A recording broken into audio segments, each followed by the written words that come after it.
Hello and welcome back to the channel. It's me, Chris Brooks. I hope everyone's well. So lately I have been going down this rabbit hole of legal philosophy, or what is formerly known as jurisprudence. It's basically a study of what law is, where it comes from, why we follow it, and whether it's about morality, authority, or power. And the one theory that keeps popping up in textbooks, podcasts, and even in random court documentaries. And it's something called legal positivism. I'm not a lawyer, nor am I a legal expert. I'm just fascinated by how law and justice fit together. So in this video, I want to share what I've been learning in plain English about legal positivism, natural law, and how these ideas actually shape the world around us. Okay, so let's start simple. Jurisprudence just means the philosophy of law. It's a space where thinkers, judges, and people like you and I ask questions like, what makes law valid? Why should we obey it? And should the law always be moral? There are a lot of school of thoughts here: natural law, legal positivism, legal realism, and more. But legal positivism, legal positivism really caught my attention, A, because I can't pronounce it, but also because it takes such a practical, almost scientific approach to the idea of law. So what does legal positivism actually mean? Well, the short version is, it says that the law is what's been laid down by legitimate authority, not necessarily what's right or moral. That's where the word positivism comes from the Latin positum, meaning laid down. A positivist would say a law is a law because it's properly made, not because it's good or fair. For example, if the Parliament was to pass a curfew law, it's law because it followed proper process. Whether it's fair is a separate question. Now, to really understand this, I had to meet the thinkers behind it. The first was Jeremy Bentham, an 18th century philosopher who thought that law should be based on facts and utility, not divine commands or moral instincts.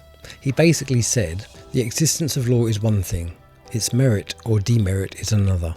Then came along John Austin, who turned Bentham's idea into what's called the command theory of law, that laws are a command from a sovereign backed by sanctions.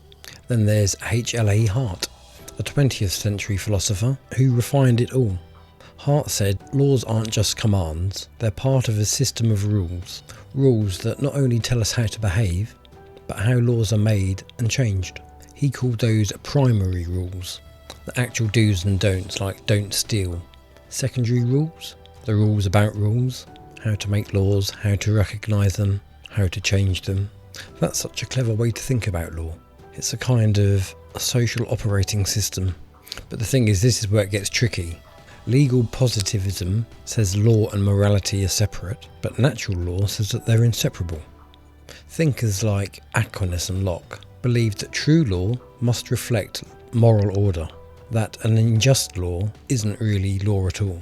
Positivists say the opposite, that mixing morality and legality makes the system unpredictable. If law gets too moral, it becomes subjective, but if it ignores morality completely, it risks justifying the injustice. So I've started thinking of legal positivism as a sort of baseline operating system. It tells us what counts as law, then morality comes in later when we ask whether it's a good one. So why does any of this matter in 2025? Because this is literally how our system works today. Every court, every parliament, or constitution relies on positivist logic. If it's enacted correctly, it's law. Judges interpret it.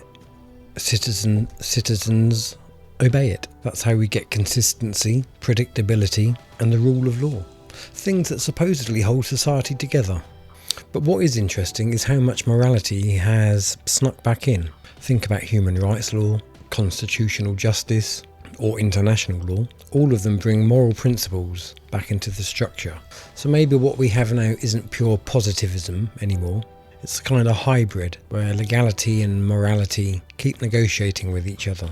So that is what I have learned so far about legal positivism. It's not just rules on paper, it's a system that defines what counts as law in the first place. And even though it sounds abstract, it's behind every debate about justice, power and fairness. I might be wrong, I might be right, but I'm sure you're going to tell me in the comments. As always, look after yourselves, enjoy your day, and I will speak to you all again soon. Bye for now.